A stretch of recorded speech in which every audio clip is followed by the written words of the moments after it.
Bonjour, chers internautes, bienvenue à notre série d'entretiens dans le cadre du trentenaire du département culture de l'Université Senghor. Et aujourd'hui, je suis heureux de recevoir une personne que vous reconnaissez aussitôt à l'écran, du moins une bonne partie des promotions. C'est Madame Myriam Molerel Délédane. Et je vais la présenter, hein. Elle a été directrice du département culture qui à l'époque s'appelait gestion du patrimoine culturel. Et avant d'y arriver comme directrice, elle a travaillé et je pense qu'elle a continué aussi après son mandat à l'Université Senghor comme conservateur en chef du patrimoine au Musée des civilisations de l'Europe et de la Méditerranée que nous connaissons bien sous le nom de MUSEM. Elle a aussi travaillé au Musée d'histoire de Marseille au Centre Bourse. Est-ce que c'est bien cela, Madame? C'est bien ça ou bien il y a d'autres détails que vous pourrez ajouter? Qu'est-ce que je peux rajouter? Que je suis historienne, peut-être, que ça fait partie de ma formation, et archéologue, et que j'ai été, comme vous vous en souvenez, j'ai été très militante de l'ICOM, le Conseil international des musées, et pendant mes cours qui ont précédé les années de professeur associé avant la direction du département, j'ai beaucoup incité plusieurs d'entre vous à adhérer à l'ICOM comme un outil international de formation, de liens, d'échanges, etc. Et plusieurs d'entre vous l'ont fait. Et ça m'a fait grand plaisir parce que c'est un grand organisme qui nous permet d'échanger au niveau international, tout ce qui est nos préoccupations patrimoniales. Et pouvez-vous nous dire quelque chose sur vos occupations après Senghor? Qu'est-ce que vous avez fait? Alors après Senghor, je suis revenue donc à Marseille et j'ai pensé à un moment donné retourner au musée d'histoire de Marseille que je dirigeais, comme vous l'avez dit, mais finalement il n'y avait pas à l'époque de grands projets à la ville de Marseille et comme j'étais en lien avec le musée national des civilisations de l'Europe et de la Méditerranée qui se délocalisait de Paris, des ATP, hein, l'ancienne ATP, à Marseille, et que je connaissais bien cette équipe pour avoir fait partie en particulier de leur commission d'acquisition, j'ai proposé mes services qui ont été immédiatement acceptés. C'était un grand bonheur pour moi de me retrouver dans un musée en mutation, un vieux, vieux musée, un des plus vieux de France, qui devenait un des plus récents et le premier à être délocalisé en région. Donc j'ai eu beaucoup de chance, ça fait 10 ans, nous fêtons les 10 ans du MUSEM cette année et nous avons ouvert ce musée en 2013, rené de ses cendres de Paris. Et c'est un grand musée qui a beaucoup de succès à Marseille, qui est un peu une locomotive. Et c'était une grande satisfaction intellectuelle et personnelle de faire partie de cette belle équipe. D'accord. Est-ce que nous avons essayé de reculer un peu dans le temps pour essayer de voir un peu votre rencontre avec l'Université Senghor? Comment étiez-vous mis en contact avec Senghor? Est-ce que vous travailliez dans les organisations de la francophonie, dans les activités des institutions francophones ou tout simplement dans votre métier de conservateur en chef, vous étiez en contact avec le département gestion du patrimoine culturel? En effet, j'ai été amenée à d'abord être professeur associé à Senghor, puis directeur quelques années plus tard, par l'intermédiaire de très bons amis patrimoniaux, je dirais, que j'avais rencontrés dans le cadre à la fois des échanges muséaux et de l'ICOM. En particulier, Abdoulaye Camara, que vous connaissez bien, puisqu'il a été aussi au conseil administratif et aussi votre professeur, il est toujours votre professeur, enfin Oui, votre professeur, pas le vôtre, Ribio, mais oui, celui au des département jeunes gestion du patrimoine culturel. que vous encadrez. Et Abdoulaye pensait que je pouvais être un bon élément pour accompagner les étudiants, ainsi que Jean-Yves Marin, qui était aussi un ami d'Abdoulaye et de moi, et nous nous rencontrions dans le cadre de l'ICOM en général, comme quoi hein, cette instance internationale est précieuse pour apprécier les qualités de chacun. Et ils ont pensé que je pouvais être un bon candidat à Senghor comme professeur, puis comme directeur. Donc je leur dois mon contact avec Senghor. Il y a de cela plusieurs années, je dis. Et c'était quel cours qui vous avait été confié en tant que professeur associé? Au début, c'était gestion du patrimoine culturel, c'est-à-dire le management des musées, comment construire un musée, comment l'aménager à partir du site, à partir de collections ou à partir d'un projet politique ou autre. Et puis, quelquefois, ça a été la médiation culturelle, les inventaires, mais je suis toujours restée auprès du cœur de métier, c'est-à-dire qu'est-ce qui fait patrimoine, comment on le met en valeur et comment on le transmet. C'est l'essentiel de mon cœur de métier. Et comment s'est passé le transfert de professeur associé à directrice? Quels ont été vos défis à ce nouveau poste? Parce que c'est quand même pas la même chose, hein.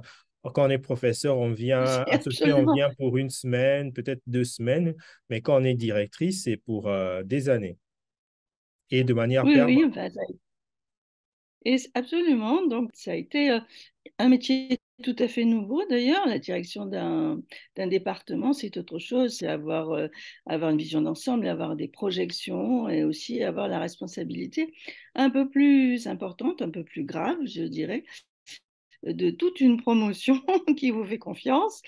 Et que vous accompagnez. Pour moi, ça a été une chose merveilleuse parce que j'ai découvert les étudiants en tant que prof, mais mon regret, c'était de ne plus pouvoir avoir trop de leurs nouvelles, sauf quand on les prenait en stage ou bien ils nous écrivaient pour dire que pensez-vous de mon orientation pour mon mémoire. C'était la grande chose et c'est toujours la grande chose, je suppose, le mémoire. Et donc, j'ai beaucoup aimé ces années où on ne lâche pas une promotion, on l'accompagne complètement depuis le premier jour de l'arrivée jusqu'à leur soutenance, hein, c'est très émouvant. Et puis, c'est magnifique de voir un parcours comme ça en 1 an et demi, avec les débuts balbutiants, les projets qui se concrétisent, qui se développent, qui sont bien affirmés ou pas, ou d'autres projets qui vont bifurquer complètement parce que suite aux échanges, on se rend compte que, et à l'enseignement, on se rend compte que bah, peut-être pas tout à fait un bon sujet, ou vous avez 5 étudiants de la même promotion qui ont le même sujet, enfin, toutes sortes de choses auxquelles vous devez être confrontés vous-même, j'imagine, maintenant. Et avoir la charge et la chance aussi d'aider les étudiants à affirmer leur volonté de développement ultérieur et leurs projets, c'est merveilleux, c'est une chance merveilleuse et j'ai beaucoup, beaucoup apprécié ce temps de direction. Et quelles ont été vos difficultés principales ou vos défis ou des points sur lesquels vous devriez vraiment beaucoup plus consacrer vos efforts pour atteindre les objectifs? En effet, il n'y a pas eu de difficulté majeure. Il y a eu, comme partout, des petits accros, bon, mais il n'y a pas de difficulté majeure. Puisque tout le monde est volontaire et là par sa propre volonté et en but d'obtenir un diplôme et d'en faire quelque chose, de retourner chacun chez soi avec un vrai projet, en général un projet culturel avec lequel les étudiants arrivent. Non, la difficulté, c'était d'abord de rendre les étudiants plus concrets. Ils arrivent avec une belle idée, un peu théorique. Ils imaginent le patrimoine un peu comme une chose qu'on va annoncer et énoncer, mais ils ne se rendent pas souvent compte, ou pas toujours, c'est très rare en tout cas, qu'il s'agit de choses très pratico-pratiques. Fabriquer un musée, fabriquer une expo, monter un projet, ce sont des choses matérielles de localisation, de terrain, de bâti, à bâtir ou pas à bâtir, de financement essentiellement. Et monter un projet, c'est quelque chose de très concret, c'est pas utopique. Et souvent, jusqu'à la presque toute fin de la soutenance, oui, mais il est où votre budget? Vous n'êtes pas réaliste. Et c'était ma plus grosse difficulté, c'est de les rendre réalistes. Mais ça coûte combien d'acheter une tonne de papier neutre, par exemple? Il n'y a pas de papier neutre, je ne sais pas, au Congo, je généralise, ou en Côte d'Ivoire. Comment vous allez faire? Il faut trouver des systèmes qui pallient ces manques, il faut vous adapter à vos ressources. Et tout ça, c'était passionnant. Et pour eux aussi, c'était passionnant parce qu'ils mettaient les pieds dans le cambouis, comme on dit, hein. Donc, ils se rendaient compte que, oui, ben alors concrètement, c'est moins rigolo ou moins facile. Voilà, donc ça, c'était, je pense, l'écueil majeur. Vous-même, je ne sais pas, vous avez expérimenté des choses comme ça, j'imagine. Est-ce que vous avez les mêmes types de sensations que ce que je vous dis là? Oui, il est La vrai, hein, difficulté d'être concret?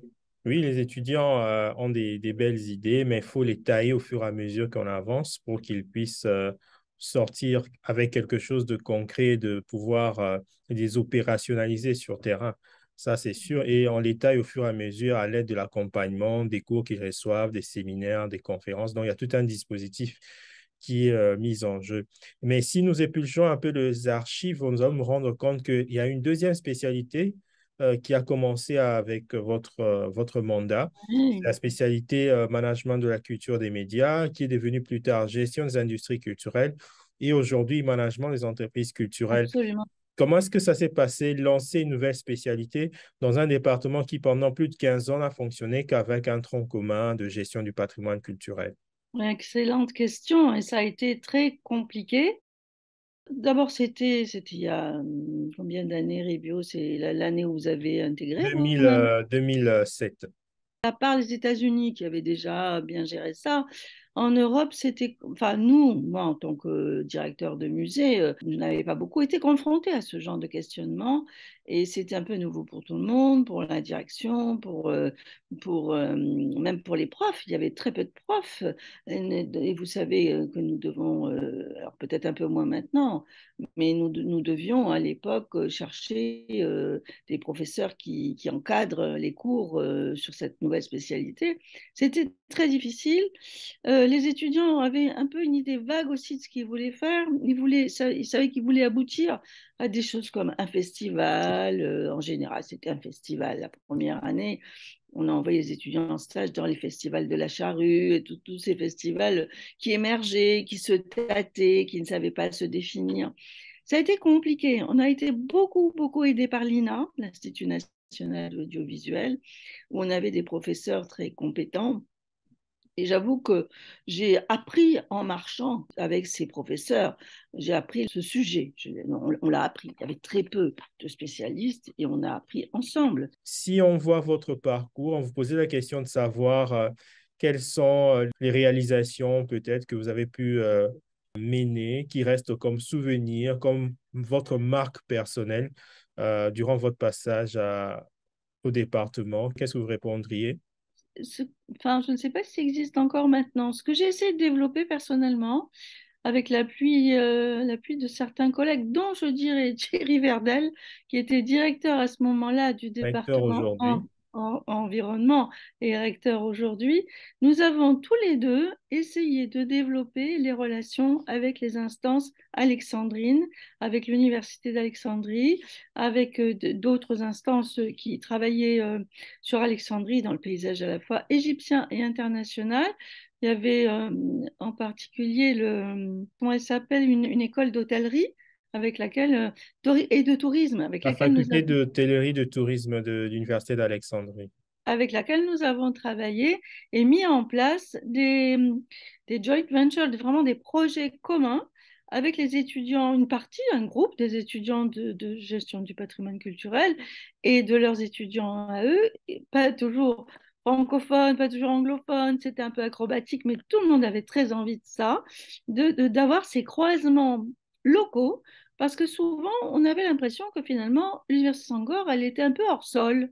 Donc, c'était un bout d'Afrique, un bout d'Europe, un bout de Québec, par exemple, qui flottait quelque part dans un univers égyptien qui n'avait pas de rapport avec ce groupe de personnes qui se trouvaient à Alexandrie.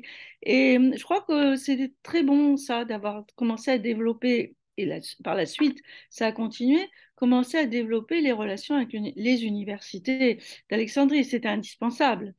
Mais ça, j'étais contente que nous ayons un peu soulevé cette question qui ne paraissait pas préoccuper nos collègues auparavant. La situation a évolué. Voilà. Et ça, c'était vraiment passionnant parce qu'on a amené aussi les étudiants, nous l'ont redit, les étudiants étaient amenés à rencontrer leurs collègues égyptiens qu'ils ne connaissaient pas en fait, hein, parce que le groupe d'étudiants, c'est peut-être différent aujourd'hui, ils habitent toujours le même quartier, c'est Tibiche, avec des habitats proches les uns des autres, ils restent en communauté. Il y avait peu de rapports malgré l'apprentissage de la langue arabe, etc. Peu de rapport, sauf dans les quartiers, avec leurs collègues égyptiens. Et ça, c'était une bonne chose que de se dire, tiens, on est dans un autre pays, on est en Afrique, mais c'est un autre pays d'Afrique. Toute une conscience, finalement, de faire partie d'un tout un peu inconnu. Ça, c'est une chose dont j'ai l'impression qu'on a contribué à la développer. Et est-ce que ça se développe encore Oui, bien aujourd'hui? sûr, il y a des partenariats avec plusieurs universités. Ça s'est élargi, hein, même avec des universités partiellement francophones ici Oui. à Alexandrie. Quels sont vos propres souvenirs de la ville d'Alexandrie en dehors des cours et des syllabus en tant que une dame française qui vit en Égypte? Quels sont vos souvenirs de la ville? J'ai la chance d'être archéologue. J'avais la chance d'avoir une bonne connaissance déjà d'Alexandrie. J'avais une grande admiration pour l'histoire de cette ville, pour Alexandre le Grand, pour ce métissage très ancien des populations. Enfin, les réalisations d'Alexandre le Grand sont admirables et elles sont toujours contemporaines, je dirais.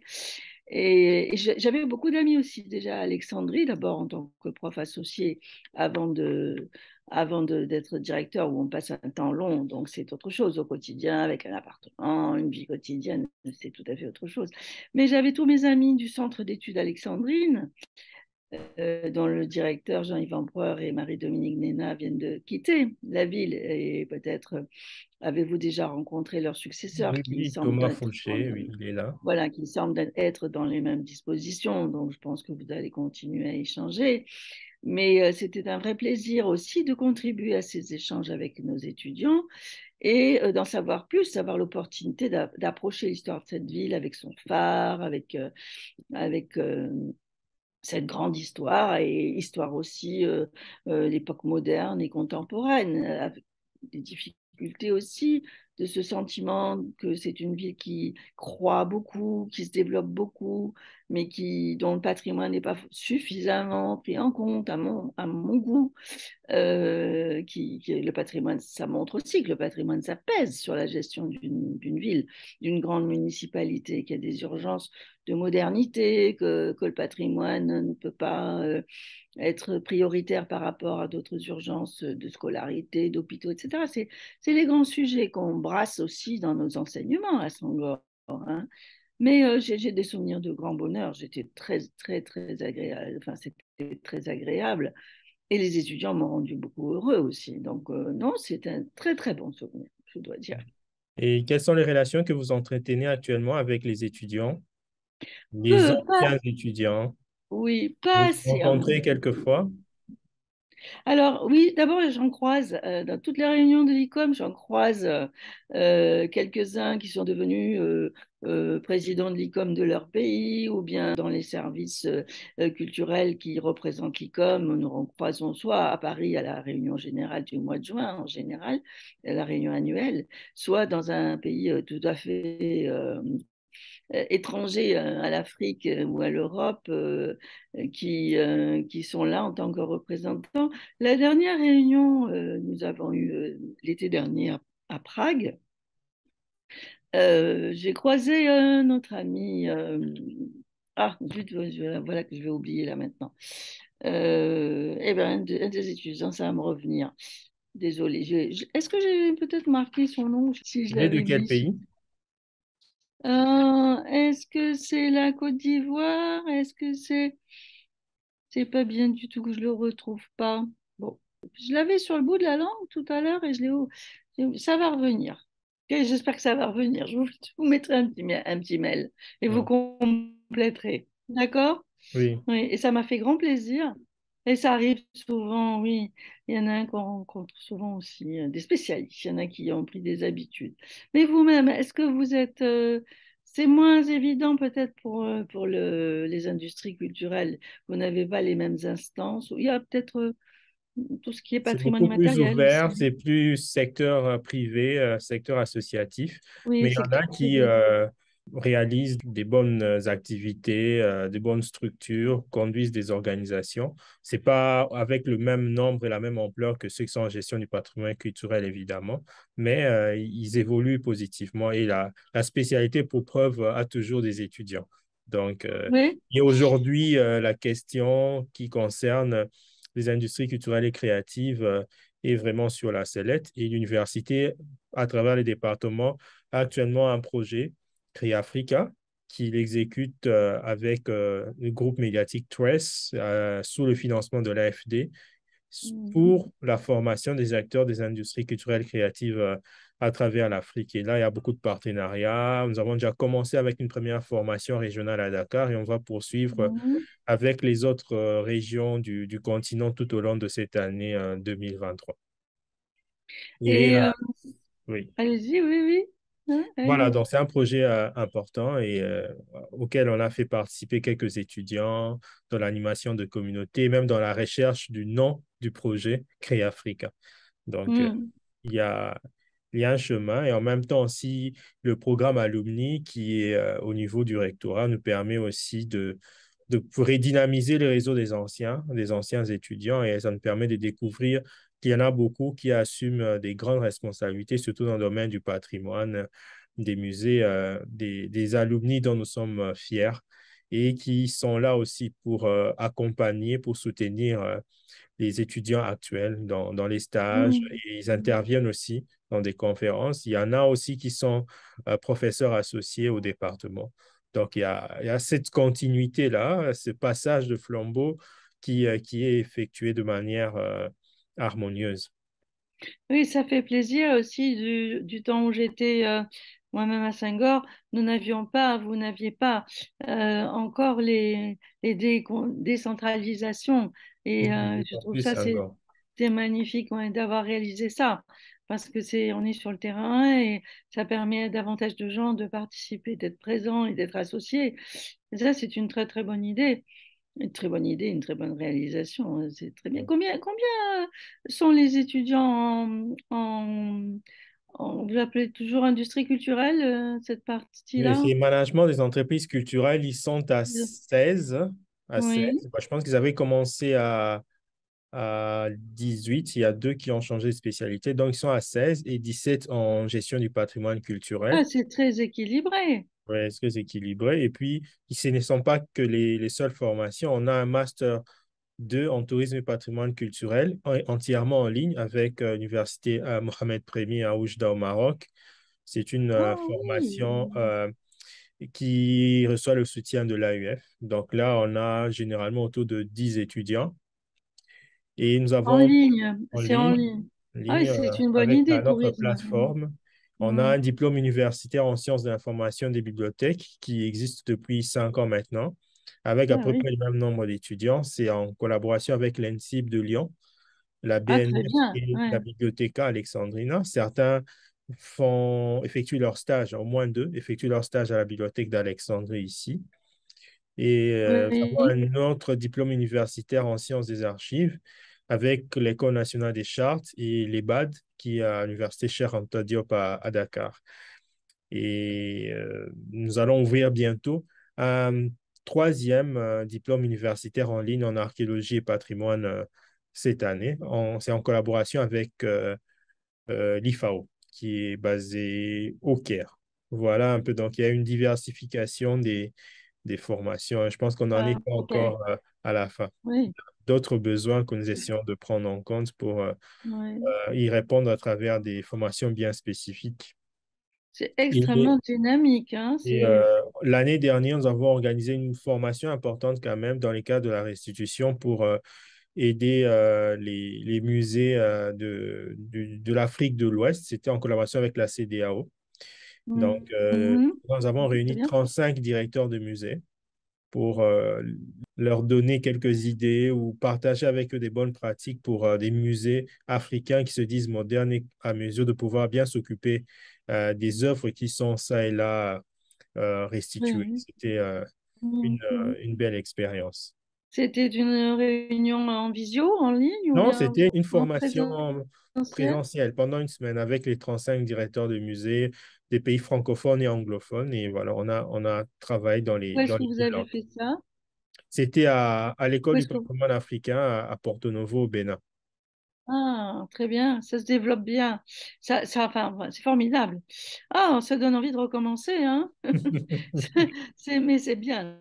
C'est- Par rapport à l'époque où j'y étais, enfin, où nous étions un peu uniquement sur Alexandrie, évidemment.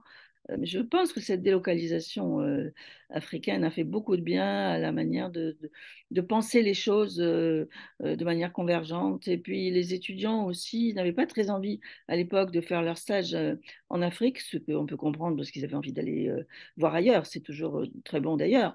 Mais, euh, mais c'était quand même aussi très bien de dire prenez conscience de comment ça se passe chez vous dans un autre pays africain que dans le vôtre.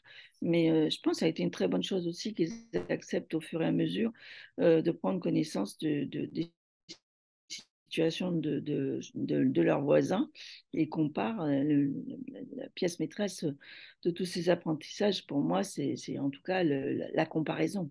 Comparaison avec les autres, comment vous faites chez vous, comment vous appréhendez vos difficultés, comment vous trouvez des réponses. Et c'est l'échange entre ces recettes de cuisine qui font, je trouve, la qualité de cet enseignement. Il est très pragmatique, en fait, me Voilà, semble-t-il. oui, c'est ça.